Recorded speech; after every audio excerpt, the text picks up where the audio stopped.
아담과 하와가 하나님의 말씀을 거역함으로 에덴 동산에서 쫓겨나게 됐을 때 창세기 3장 17절 19절에 보면 하나님은 아담에게 이렇게 말씀합니다. 땅은 너로 말미암아 저주를 받고 너는 내 평생에 수고하여야 그 소산을 먹게 될 것이다. 내가 흙으로 들어갈 때까지 얼굴에 땀을 흘려야 먹을 것을 먹게 된다. 이게 범죄한 인간에게 내린 그런 하나님의 형벌이었지만 우리가 좀 더 자세히 읽어보면 이것은 단순한 형벌만은 아니다라는 사실을 발견하게 됩니다. 사람들이 이 땅에 살아가는 동안에 땀을 흘리며 수고해야 먹을 것을 얻을 수 있다고 하는 것은 결코 쉽지 않은 삶 속에서 자기 마음대로 살지 않고 하나님을 의지하고 그 하나님을 기억하며 살아라라고 하는 하나님의 선하신 뜻이 그 안에 포함되어 있는 것입니다. 힘겨운 삶 중에 하나님의 도우심과 위로를 구하며 살기를 원하시는 하나님의 마음이 그 안에 들어있는 거죠. 이스라엘 역사상 가장 호화로운 삶을 살았고 가장 지혜로운 왕이라고 그렇게 평가를 받았던 솔로몬은 자기 인생을 다 살아보고 나서 말년에 이런 얘기를 합니다.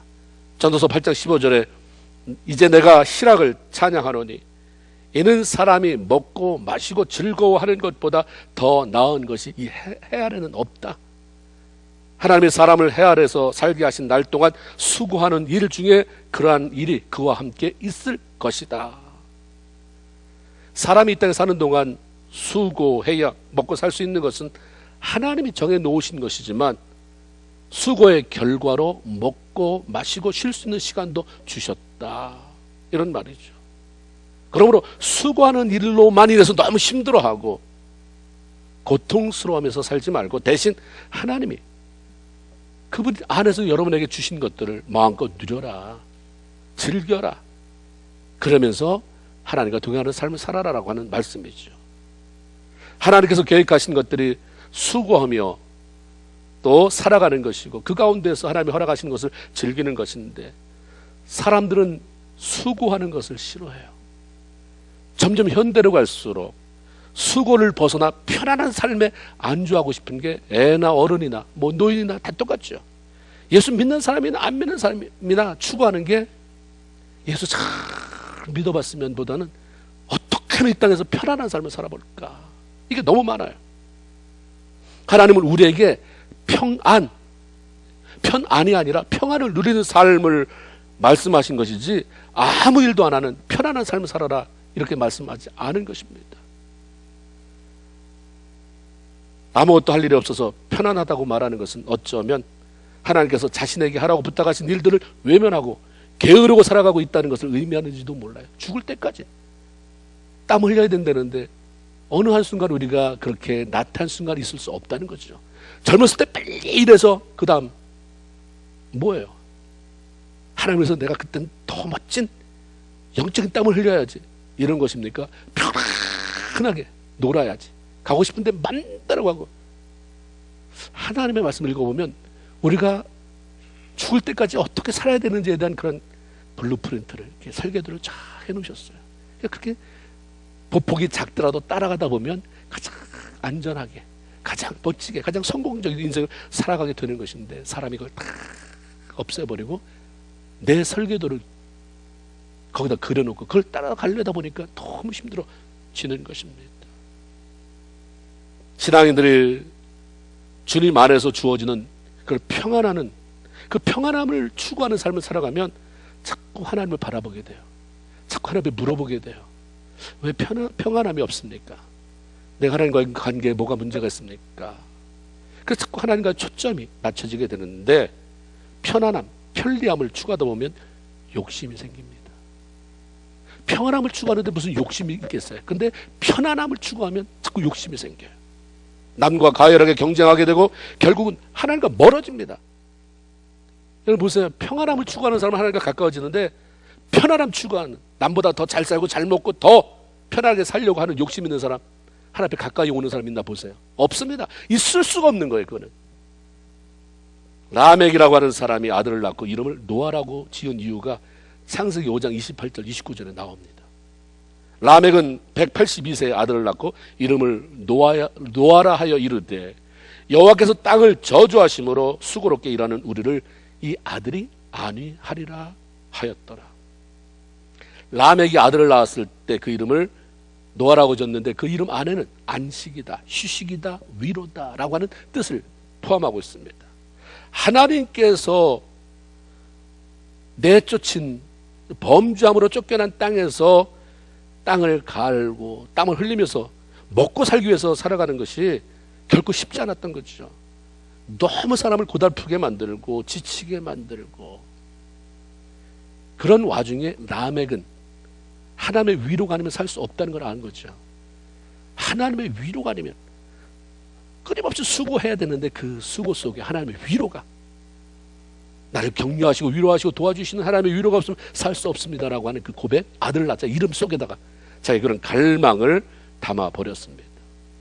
당시 모든 사람이 이런 마음을 가지고 살았다고 한다면 하나님 아니면 안 됩니다.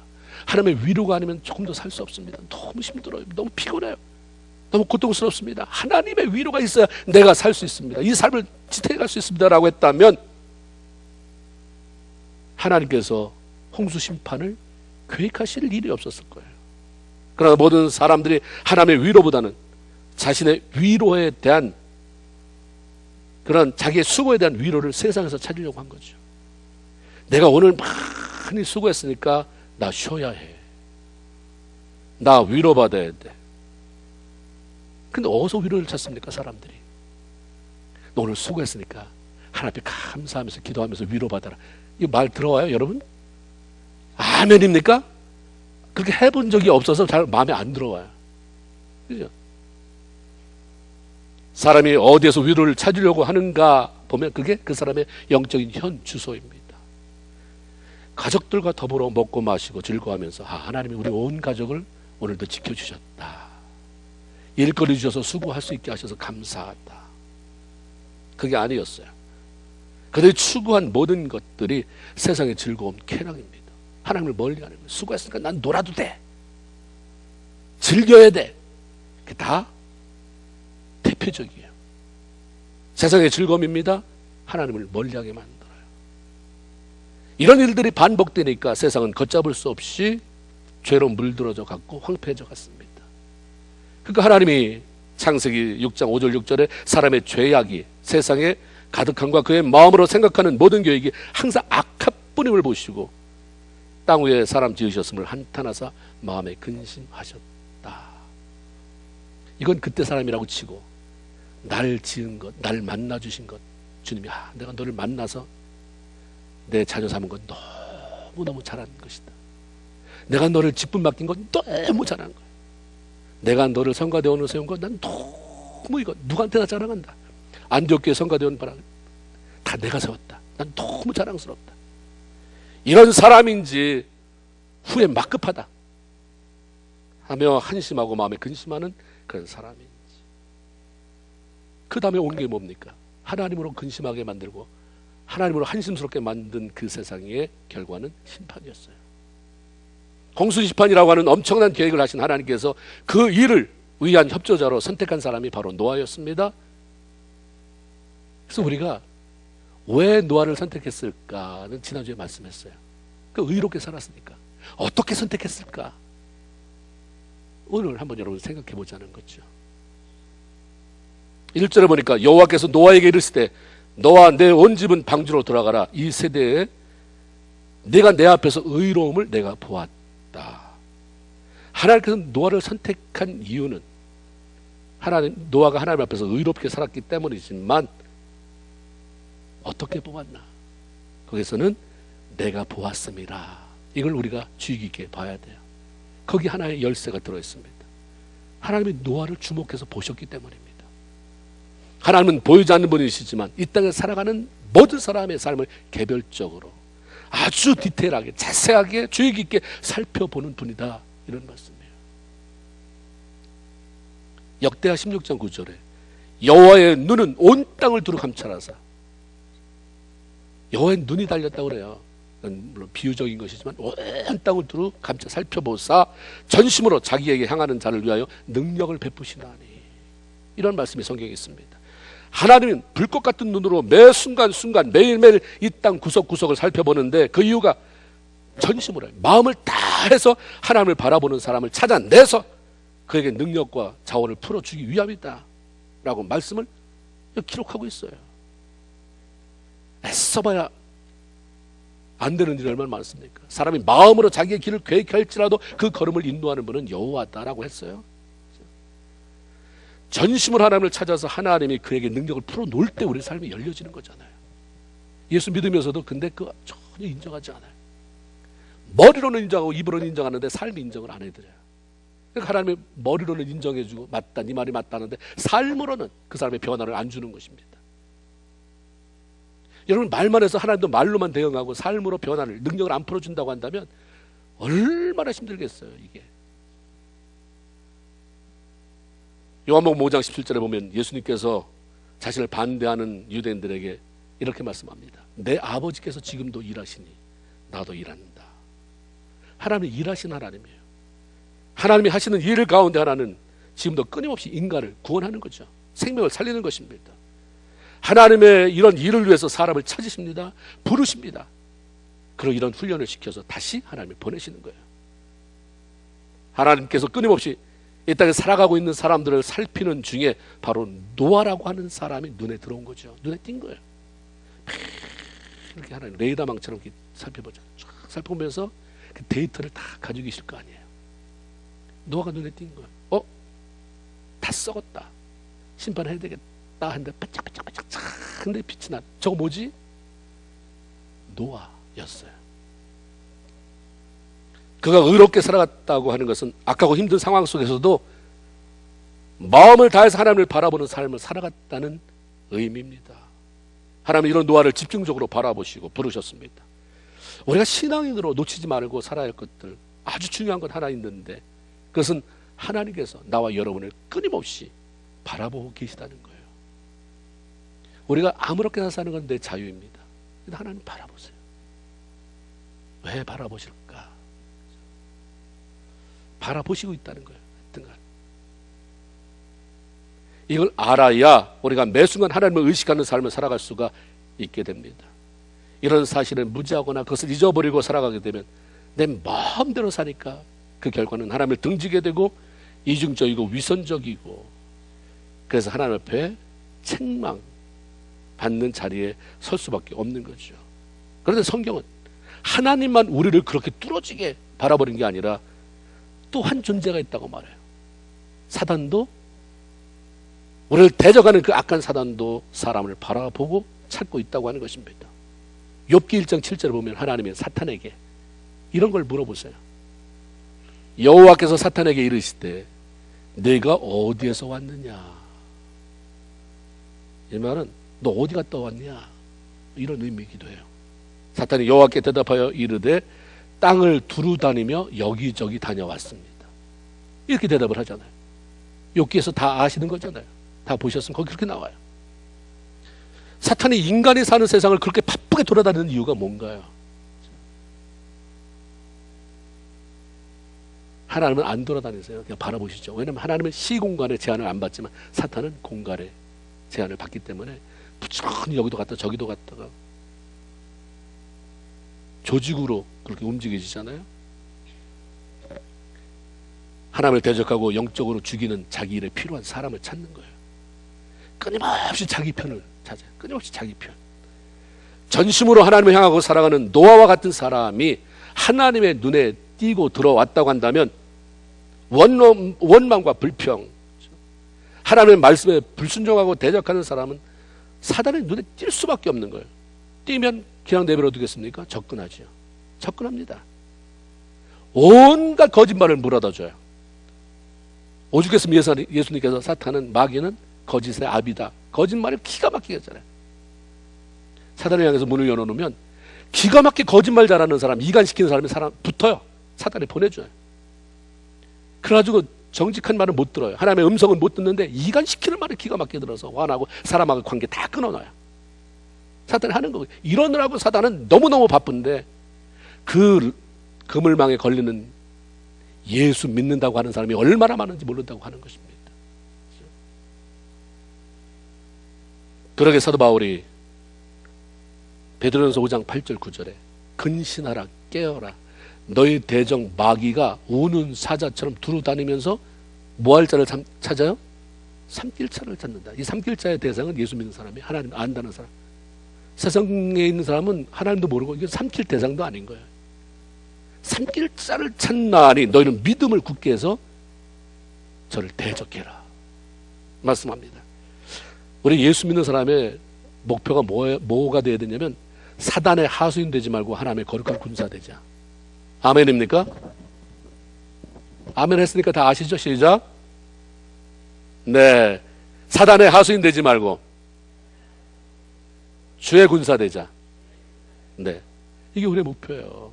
내가 이걸 받아들이면 거룩한 군사가 되겠는가? 사단의 하수인 노릇이나 하고 이 땅의 삶을 마치겠는가? 다 기본적인 양심이 있으면 그거는 판단이 되잖아요. 아, 이래서는 내가 사단의 하수인이구나. 주여 주여 부르면서 사단의 뒷공문이나 따라다니는 하수인밖에 안 되는구나. 예수의 이름으로 명하노니 물러가라. 하나님 내 마음 뺏겼던 거 용서해 주사 하고 돌아오는 거죠. 그 믿음으로 대적하는 거잖아요. 어떻게 살아야 할 것들에게 주님이 알려주십니다. 하나님께서 매 순간 우리를 보고 계시고 우리가 그 앞에 산다는 신전의식은 성도로 하여금 하나님과 밀착된 삶을 살게 만들고 아무렇게나 방치된 삶이 아니라 조심스럽게 살아가게 하셔서 열매 맺게 하는데 바로 그렇게 주와 동행하는 저와 여러분 다 되기를 주님의 이름으로 축원을 드립니다. 하나님은 노아에게 방주를 만들라고 하셨을 뿐만 아니라 더 나아가서 그 안에 하나님이 말씀하신 대로 짐승들을 태우라고 명령하셨어요. 2절에 보니까 너는 모든 정결한 짐승은 암수 7씩 부정한 것은 암수 2씩 데리고 오며 홍수 이후에 들짐승들 각종 새들 땅에 기는 모든 것들이 멸종되지 않도록 하나님이 씨를 남겨두라고 하는 거죠. 씨를 남겨둬라. 그 말씀은 충분히 이해되잖아요. 근데 다 죽으면 또 이거 어떻게 하나님이 이런 씨를 남겨둬서 다시 번식하도록 하는 것이구나 알겠는데 그 많은 짐승의 종류가 뭐 어떤 건지 어떻게 알아요? 그게 어느 구석에 밖에 사는지 어떻게 알아요? 어떻게 데려다가 방주에 넣느냐? 이건 불가능한 거예요. 근데 5절에 보면 뭐라고 나오냐면 노아가 여호와께서 자기에게 명하신 대로 다 준행했다. 그죠? 자기네 식구 들어가라는 것은 8명이니까 들어가면 되잖아요. 그래서 다 준행했다고 말할 만해요. 그 짐승을 어떻게 알고 거기다 다 집어넣냐? 근데 했으니까 성경에 다 준행했다라고 말하죠. 어떻게 이런 불가능한 일을 할 수 있었을까? 노아는 일단 자기에게 무슨 말씀을 해도 아멘이에요. Yes, sir. 그러니까 방주를 120년 동안 졌던 거 아닙니까? 예라고 대답하고 이제 행동했을 거예요. 노아와 가족이 그 주변에 보이는 일단 짐승들부터 몰아서 방주로 들어가게 하려고 시도해봤겠죠. 이게 마음대로 되겠습니까? 그런데 놀라운 것은 자기의 노력이 아니라 짐승들이 스스로 노아를 찾아왔다고 하는 거예요. 그걸 방주에 들어갔다고 하는 거예요. 9절에 제가 읽어드릴게요. 하나님이 노아에게 명하신 대로 암수 2씩 노아에게 나와 방주로 들어가더라. 15절에도 보면 모든 들짐승, 모든 가축들, 땅에 기는 것들, 모든 새들이 그 종류대로 노아에게 나와 방주에 들어가니 라는 말씀이 있습니다. 하나님이 말씀하실 때에 우리가 기꺼운 마음으로 예라고 순종하면 그렇고 나가기만 하면 그 일을 감당할 수 있는 힘을 주실 뿐만 아니라 하나님이 직접 그 일을 하신다고 하는 사실이에요. 또 하나님이 그냥 네 마음 보고 싶다. 뭘 하나 시키면 그냥 그냥 입이 대빨 나오는 거 그런 모습만 보여드리고 이거 하지 말라는 거예요. 노아가 그거 다 했겠느냐? 방주에 짐승들이 나와서 들어갔지 않느냐? 그거 누가 시켰느냐? 하나님께서 명하신 말씀에 순종하기 위해서는 그를 내가 할 수 있을지 할 수 없을지 계산하고 누구 미워서 못하겠다 뭐 이런 말 하지 말고요. 하나님을 신뢰하는 믿음으로 나가는 게 중요한 것입니다. 그럼 하나님이 알아서 하세요. 우리가 어려움도 그런 얘기 하잖아요. 사람이 감당할 시험 밖에는 당한 것이 없나니. 아무 어려움이나 마구잡이로 갖다 주는 게 아니라 그 사람이 조금만 하나님 의지하고 조금 더 전에 안 썼던 근육이 아프지만 쓰면 감당할 만한 그런 어려움인 거예요. 우리에게 부탁하는 것도 상식선에서 보면 다 알잖아요. 어떤 엄마가 가서 애한테 가서 가게 가서 아이스크림 사와라, 뭐 파 한 단 사와라, 이건 시킬지언정 가서 쌀 한 가마 지고 와라, 이런 심부름 시킬 엄마 아버지가 어디 있겠습니까? 근데 우리는 믿음도 없을 뿐만 아니라 하나님을 나보다 더 지혜 없고 미련한 사람으로, 미련한 분을 그렇게 전락시킬 때가 너무 많습니다. 할 만한 거 시켜요. 그러니까 계산하기 전에 먼저 아멘 해라. 그러면 내가 네 아멘 소리 듣고 내가 알아서 한다. 그거예요. 모세가 가나안 땅에 들어갈 때에 12명의 정탐꾼을 파송하잖아요. 10명의 정탐꾼의 보고는 거기에 사는 사람에 비하면 우리는 너무너무 열악하다, 메뚜기 같은 존재다, 못 들어간다, 이렇게 보고했어요. 그 보고는 받아들여지지 않았습니다. 보고가 받아들여지지 않을 뿐만 아니라 그렇게 보고한 10명도 가나안에 못 들어가고 광야에서 다 죽어버렸습니다. 그때 보고가 틀렸기 때문에, 거짓말이기 때문이 아니에요. 사실입니다. 사실. 우리가 사실을 보고하는 게 중요한 게 아니라 믿음으로 보고하는 게 중요해요.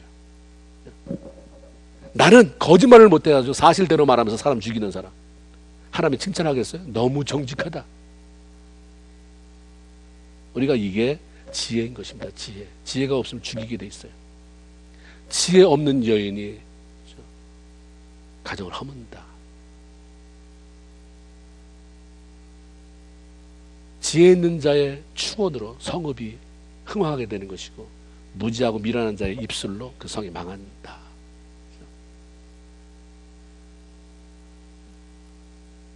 이 땅은 하나님이 준다고 한 거잖아요. 하나님이 주신다고 약속한 거에 대해서는 디스커션이 필요 없는 거예요.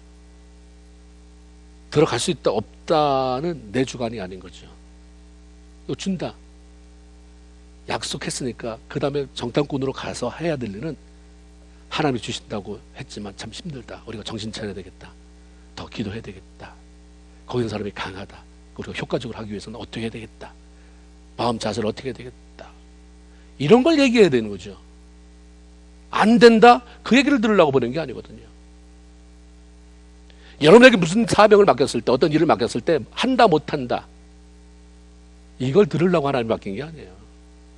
뭔가 여러분에게 맡겨졌다고 한다면 한다 안 한다가 아니라, 그 내가 너한테 하라고 준 거고, 하면 내가 너한테 이걸 통해서 축복하려고 너를 사랑해서 주는 건데, 한다 안 한다가 아니라 나는 부족합니다, 하나님 도와주세요라고 하는 말 듣기를 원하는 거고, 어떻게 했으면 좋겠습니까? 하나님 이 일을 위해서 내가 어떻게 했으면 좋겠습니까? 라고 물어보기를 원하시는 것이지, 못한다, 못한다는 말을 너무 자신감 있게, 근데 나는 못하고 나도 저 말을 하고 싶은데 용기가 없어서 못하는 사람이 저걸 부러워하는 이런 공동체, 이게 믿음의 공동체라고 한다면 거기서 무슨 생명의 역사가 일어나길 기대하겠습니까?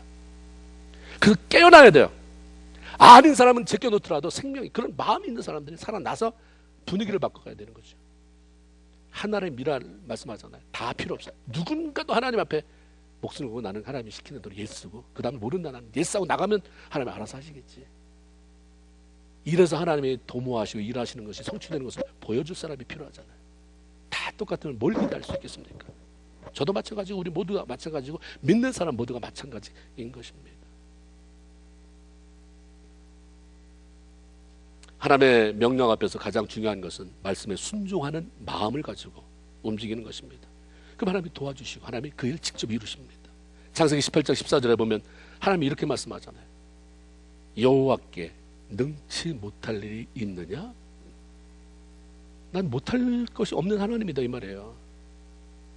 사람을 만드신 하나님이, 짐승을 만드신 하나님이 짐승과 교감 왜 못하겠습니까? 짐승한테 말해서 짐승으로 하여금 노아 앞에 가도록 왜 못하겠습니까? 천지만물을 지으시는 하나님에게는 못할 것이 없어요. 불가능한 게 없습니다. 하나님께서 어떤 일에 우리를 부르시고 무슨 명령을 내리셔도 걱정하고 근심할 필요가 없는 것은 이 능력의 하나님이 여전히 나의 하나님이에요. 이 능력의 하나님이 나를 부르시고 나를 원하시기 때문에 하나님이 하실 것을 믿음으로 내다보면 불안할 필요가 없는 거예요. 하나님의 일은 내가 하는 것이 아닙니다. 누가 하는 거예요? 하나님이 하시는 것입니다. 나한테 뭘 맡겼다고 절대로 과세 그거 가지고 내가 안 하면 이 교회 망한다, 내가 안 하면 하나님 안 된다, 이런 것들 가지고 교만 떨면 하나님이 너무너무 싫어요. 하나님의 일은 하나님이 하세요. 그럼 하나님이 하시지 왜 나를 불렀는가? 축복 받을 빌미를 마련해 줘야 되잖아요. 팥죽을 써와서 나한테 별미로 갖다 바치라 누굽니까? 누가 한 얘기예요? 이삭이 누구한테 했어요? 예, 두 아들에게 했잖아요. 아니, 아버지가 축복하는 걸 가지고, 그것도 지가 축복하는 것도 아니고 하나님의 것 가지고 축복하는 사람이 아버지가 돼서 뭘 별미를 해오려나. 그 마음을 보고 싶은 거죠. 그렇죠? 축복, 내가 기꺼운 마음으로 축복할 수 있도록, 그렇죠? 이 작은 것에 자기의 마음을 준비하고 보이는 걸 원하는 거잖아요. 하나님의 일은 내가 하는 것이 아니고 하나님이 하시는 것인데, 네가 좀 해보려고 하는 것은 난 이 일을 통해서 꼭 너를 프로모션, 지금까지 살아왔던 것에서부터 조금 더 높이기를 원하고, 조금 더 앞으로 나가기를 원하고, 조금 더 넓히기를 원한다는데 많은 사람이 실패해요. 왜 내가 해야 돼요? 왜 나만 해야 돼요? 그렇죠? 그래서 우리가 내리는 결론은 뭡니까? 주님이 말씀하시면 무조건 뭡니까? 아멘이에요. 무슨 명령 내리셔도. 제가 한 기도회 갔더니 그 가사가 그거예요. 어떤 순교한 목사님이 썼대는데, 무슨 명령 내리셔도 아멘 하겠습니다. 내가 드릴 한 가지는 아멘 뿐이옵니다. 기도원에서 바위에 앉아가지고 수도 없이 이걸 부르니까 하나님의 음성이 귀에 들리는 것 같이 정말 들리더라고요. 아, 그래, 아멘이야, 아멘. 그게 뭘 힘들다고. 아멘 했으니까 이거 완벽하게 처리해내야지. 너 왜 이렇게 안 했어? 라고 하신 하나님이 아닌데. 아멘 하면, 아이고, 이쁜 거. 됐어. 내가 할게. 홍해를 건널 때 하나님이 뭐라고 말씀하세요? 너 지금이 어느 때인데 그렇게 장난치고 있어? 어떻게 그렇게 서서 그렇게 서성거리고 있어? 그랬습니까? 내가 할 테니까 너는 가만히 서서 오늘날 하나님이 너를 위해서 행하는 일을 뭐해라? 바라봐라. 이게 하나님 마음이에요. 때가 되고 준비가 되자 하나님께서 노아에게 모든 가족과 더불어서 방주로 들어가라 명령하십니다. 그리고 방주의 문을 닫아버리셨어요. 16절을 보니까 하나님이 그를 들여보내고 문을 닫으시니라. 노아가 하나님 말씀에 순종해서 방주를 완성시키기는 했지만 그 방주의 문을 닫는 시간을 결정하는 것은 하나님이십니다. 그리고 닫아버린 것도 하나님이에요. 방주의 문을 닫으신 것은 하나님이 그 방주의 선장으로 노아와 그의 가족들을 홍수 속에서 안전하게 보호해 주겠다라고 하는 뜻이 포함되어 있죠. 특히 문이 닫힌 것은 방주 밖에 있는 사람들에게 대해서는 긴 세월 기다려주신 하나님의 은혜의 시간이 끝나고 무서운 심판의 진노의 시간이 다가왔음을 알려주는 것이었어요. 마지막 방주에 들어가 있던 사람은 노아 8명입니다. 중요한 것은 과정 굉장히 중요하지만 그 순간에 방주에 있었느냐 아니냐는 더 중요하잖아요. 근데 최후의 순간까지 8명만 있었어요. 불가능해도 보이던 방주가 완성된 것을 보고도 생각을 고쳐먹은 사람이 하나도 없다는 거예요. 아, 이게 가능하구나. 수많은 하나님의 역사가 일어나도 거기에 반응하는 사람이 한 명도 없을 수 있구나. 그 환경이 중요한 건 아니다. 사실이에요. 팩트를 잡아야지. 사람의 어떤 분위기 타고 눈치 보면서 저 사람도 아닌데 저 사람도 아닌데 나도. 그런 공동체 속에 살다 보면 어떻게 될까? 그 큰 방주가 120여 년에 걸쳐서 완성이 되고 그 사이에 노아가 심판에 대해서 예언했다고 말하잖아요. 그런데 하나님 앞으로 돌아선 사람들이 하나도 없어요. 이게 뭘 의미하는 것일까? 엄청나게 무뎌지게 살았다는 거예요. 어느 날 갑자기 하루아침에 3층짜리에 축구장 반만한 거대한 배가 나타났다면 사람은 두려움으로 인해서 흡진 놀라는 신용이라도 했을 거예요. 그런데 120년에 걸쳐서 아주 조금씩 배가 만들어졌잖아요. 사람들 재미로는 아마 그 앞에 지나갔을 수도 있을 것 같아요. 이 노인네가, 미친 노인네가 오늘 뭐 했나? 달라진 게 하나도 없잖아. 지난달하고 똑같네. 작년하고 똑같네. 120년 동안 정말 서서히 지어지는 배를 보고 또 노아로부터 매일매일 심판에 대해 들어온 그 메시지를 들어온 사람들의 마음은 이미 무뎌지고 감각이 사라져 버렸어요. 늘 들었던 말씀 또 듣고 아휴 저거 지겹다. 지난번에 했던 얘기 또 하네. 그렇게 10년이 지나고 20년이 지나고 100년이 지났어요. 세상은 심판의 김이 보이지 않았습니다. 오히려 더 화려해졌어요. 인간이 살만 나는 세상이 열린 거죠. 성경에 쓰고 싶어서 지은 게 뭘까? 그냥 제가 생각해 봤어요. 사람들이 이렇게 말했다 하고서 한 절을 더 삽입시킨다면 돈 없어서 못 사는 세상이지 하나님 없어서 못 사는 세상은 아니다. 아마 그렇게 사람들이 세상 생각하고 살았던 것 같아요. 하나님은 없어도 별 문제가 안 됐어요. 그렇죠? 오늘도 마찬가지죠. 하나님 없는 거 별 문제 안 되는 사람이 너무 많아요. 돈 없는 게 문제죠. 그래서 하나님 앞에 나오는 늘 돈입니다. 어떻게 내 삶을 잘 갖고 보고 하나님 이 땅의 삶이 끝날 때 하나님 앞에 내가 영광스럽게 하나님이 주신 이 땅에서 참 잘 살았습니다 라고 점을 찍고 맞춤표를 찍고 하나님 앞에 갈까라는 생각보다는 하나님 돈 없으니까 사람들이 무시합니다. 교회 가도 돈 없으니까 사람들이 날 취급도 안 합니다. 자기가 만들어서 이렇게 말을 하고 말을 전하고 이런 사람들이 얼마나 오늘날 세상에 많이 있습니까?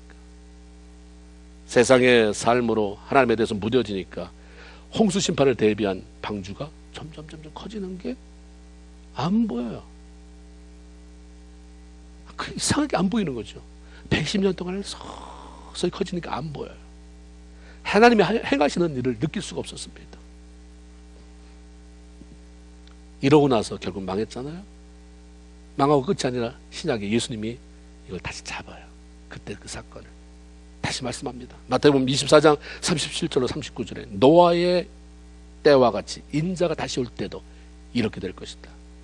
홍수전에 노아가 방주에 들어가던 날까지 사람들이 먹고 마시고 장가들고 시집가고 있으면서 홍수가 나서 그들을 다 멸하기까지 깨닫지 못하였으니 내가 올 때도 똑같다. 이렇게 말씀합니다. 오늘날 성도들의 삶 가운데 꼭 회복해야 되는 게 뭐냐면 영적인 무뎌짐입니다. 누가 보면은 생활의 염려로 저의 마음이 무뎌지고 너무 사는 것에만 연연하다 보면 그래서 사는 것을 독립시키지 말고 그 사는 것도 하나님 안에 있잖아요. 내 자녀의 문제도 하나님 안에 있잖아요. 그렇게 가지고 들어와야 된다. 문제가 없을 수 없지만 가지고 들어와서 하나님 안에서 위로받고 해결함을 받아야 되는데 이걸 떠력해 놓고 이걸 안 보고 여기만 보니까 그 다음에 나타나는 현상이 저들의 마음이 심령이 무뎌지고 나타나는 것입니다. 또 하나는 이들의 삶 가운데 나타나는 특징 하나가 뭐냐면 무능함입니다. 무능함. 노아의 방주가 완성되는 것을 보면서 또 그의 메시지를 들으면서 마음의 요동이 일어난 사람이 없겠어요? 왜 없습니까? 한 명이라도 없겠어요? 아 저게 뭐지? 저게 뭐지? 나도 뭔가 액션을 취해야 되는 거 아닌가? 행동해야 되는 게 아닌가? 이런 마음 먹어봄직했던 그런 사람이 뭐 있을 거라고 저는 생각해요. 그럼에도 노아의 방주에 탄 사람들은 8명이에요. 그 말은 갈등했던 사람도 결국은 결단하지 못했다. 갈등도 중요하지만 중요한 거는 갈등이 뭐로 이어져야 돼요? 결단으로 이어져야 돼요. 갈등 많이 하고 사는 사람 대단한 것 같지만 아무것도 아니에요. 뭐 하기 전까지는 결단하기 전까지는 공부해야지 어머니한테 효도해야지. 그 갈등 해야죠. 중요한 거는 그 갈등이 어떤 선택을 했느냐 어떤 결단을 가져왔느냐 중요한 거예요. 뻔뻔스럽게 산 사람이나 갈등하고 산 사람이나 결단하지 못해서 여전히 그렇게 산다면 다를 게 뭐 있습니까? 하나님을 모르고 뻔뻔하게 살았던 사람이나 내가 이렇게 살면 안 되는데 이렇게 살면 안 되는데 갈등하다가 물에 빠져 죽은 사람이나 뭐가 달라요?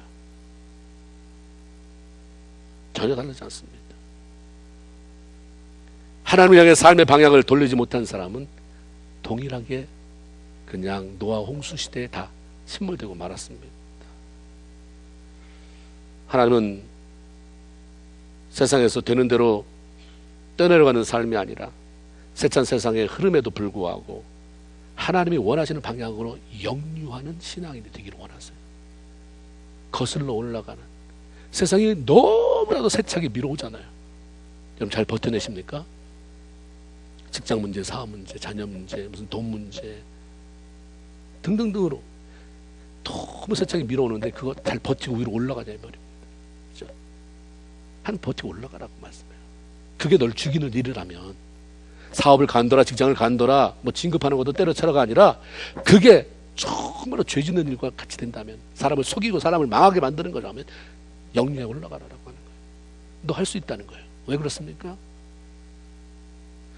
통나무, 썩어 빠진 통나무는 아무리 굵어도 말이야, 아무리 커도 그 물살에 떠내려가지만 조금은 송사리는 거슬러 올라가잖아요. 왜? 생명이 있기 때문에. 생명이. 예수 그리스도의 보혈로 말미암아 우리가 더 이상 죽은 자가 아니잖아요. 예수 생명이 있는 사람이기 때문에, 산 자가 되었기 때문에 거슬러 올라갈 수가 있는데 왜 돌이켜서 올라가 볼 생각 안 하고 내 운명이, 내 팔자가 세상이 그렇다 하면서 같이 편성하며 떠내려가느냐라고 하는 말씀인 거죠. 120년이 정말 긴 세월이었지만 그 날은 갔어요. 여러분 인생은 어떻습니까? 옛날에 우리 할머니, 할아버지 한갑 때 60세, 60세 연세 되게 많이 드셨다. 저 날이 언제 오나? 여러분 어떻게 생각해요? 그날이 드디어 와요. 오고도 지나가잖아요. 그 시간은 오더라고요. 그렇죠? 120년? 야, 무슨 120년? 그날이 올까? 왔잖아요. 그리고 말씀하신 그대로 홍수 심판이 시작됐어요.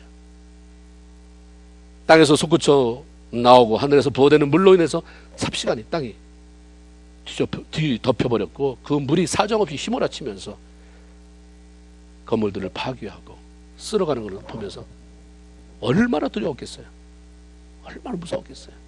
여러분들이 홍수 기간에 이 캔사스에 하룻밤만 천둥 번개 치면서 한 대여섯 시간만 비가 와도 난리가 날 거예요. 겪어봤잖아요.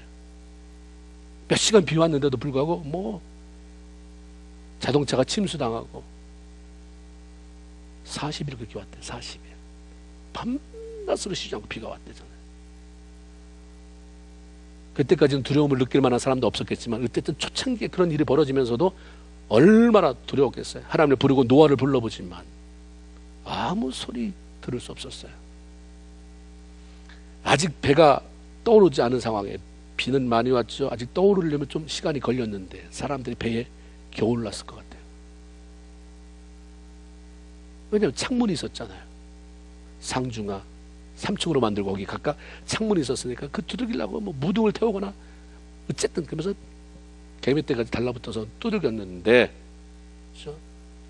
한 번 굳게 닫혀버린 방주의 문은 열릴 생각을 하지 않았어요. 너무 늦어버린 것입니다. 120년 기다리며 준비되어 온 배가 노아의 8식구만을 태우고 유유자적하게 불어난 물 위로 장엄하게 떠올랐을 때에 하나님을 무시하고 그분 없이도 얼마든지 잘 살 것 같이 교만하게 살아가던 사람들의 모습은 흔적도 없이 사라졌어요. 그 오랜 시간 문을 열어놓고 들어오라고 할 때는 그 소리가 얼마나 소중한 은혜의 소리인지 몰랐어요. 비웃었죠. 그렇게 말하는 사람들을 비난했습니다. 그런데 정말 그날이 다가왔습니다. 그때는 이미 늦어서 어떻게 해볼 방법이 없었어요. 결정적인 순간에 다다라 보니까 사람들은 자신들에게 하나님 말고 다른 대안이 없었어요. 특별한 대안이 있는 것도 아니었으면서 그렇게 하나님 말씀 무시하고 외면하고 살았어요. 재난의 시간에 너 특별한 대안이 있냐? 너만 살아남을 수 있는 대안이 있냐? 그것도 아니면서 그러면 준비해야 되지 않느냐? 그것도 아니에요. 이게 정말 웃기는 거죠. 그 성경에 하나님이 웃으시리로다. 대안도 없는 인생이, 내가 내 인생을 스스로 헤쳐나갈 힘도 없는 인생이 하나님을 의지하지 않고, 그것도 세상 사람이 아니라 하나님의 사람이, 하나님의 백성이 그렇다고 한다면 이거 얼마나 웃기는 거예요. 주님 오신다고 말하는데 언제 오든 올 텐데, 그러면 우리가 두렵고 떨고 불안하게 살라고 하나님의 공포를 조성하는 것입니까? 아니잖아요. 잘 네 삶을 좀 가꿔라. 그런 것들을 생각하고 네 삶을 가꾸어서 이 땅에 사는 동안 나와 친하게 지내고 내가 부어주는 그 자원 네가 가지고 내가 멋진 일을 하면서 살면 이거 얼마나 멋있냐. 이런 마음 아니겠습니까? 문은 항상 열려 있는 게 아닙니다. 문이 닫혀지기 전에 하나님을 향해서 삶의 방향을 틀어야 되는 거예요. 10절에 보면 짐승들과 노아의 가족이 방주에 들어가고도 7일이 지난 다음에 홍수가 뒤덮였다고 그랬어요. 하늘의 창문을 열어서 비를 내리기 전 7일 동안도 하나님은 방주문을 닫지 않으셨습니다. 단 한 사람이라도 심판을 피하고 살아날 수 있기를 바라는 끝까지 기다려주시는 아버지의 마음이 여기 있는 거죠. 어쩌면 우리는 120년이 지나고 겨우 7일 남은 그 시대에 살아가고 있는지도 몰라요. 주님이 다시 오시겠다고 하시는 그 예언은 주님이 십자가에 달려 들어가신 그때부터 시작해서 주님이 이 땅에 오셨을 때부터 시작됐으니까 120년이 아니라 벌써 2000년이 지났어요. 계속해서 주님이 다시 온다를 말하게 했어요. 그리고 얼마나 힘들겠어요. 그걸 전하는 사람이. 그리고 주님은 끊임없이 사람을 기다려 오셨습니다. 얼마나 많은 사람이 비웃었는지 베드로가 여기에 대해서는 한 답변을 해줘야 되겠다는 생각을 해서 베드로후서 3장 9절에 그걸 써놨어요. 주의 약속은 어떤 이에 더디다고 하는 것처럼 그렇게 더딘 것이 아니라 오직 너희를 대해서 오래 참으시고 그래서 아무도 멸망치 않고 다 회개해서 구원받게 하려고 그렇게 더딘 거다. 더딘 것이 취소된 것은 아닙니다. 내 삶에 하나님이 어떤 축복을 분명 다 은혜 받을 때 약속하셨는데 내가 그때 잘못 들은 게 아니라 정말 감격으로 너무 좋아서 눈물 흘렸는데 왜 이게 안 될까? 더딘 거지 취소된 것입니까? 더딘 거예요. 그 더딘 기간에 이유는 뭔가 하나님이 더 기도하라든지 뭘 내 마음의 크기를 넓혀서 준비하라든지 뭐가 있는 것이죠. 취소된 게 아니에요. 하나님이 더디 오신다고 해서 그 약속이 취소된 건 아닙니다. 기다려주시는 것이지. 우리는 언제 닫혀버릴지 알 수 없는 은혜 기간에 지금 살아가고 있어요. 지금 은혜 기간이에요. 지금 정말 은혜 기간입니다.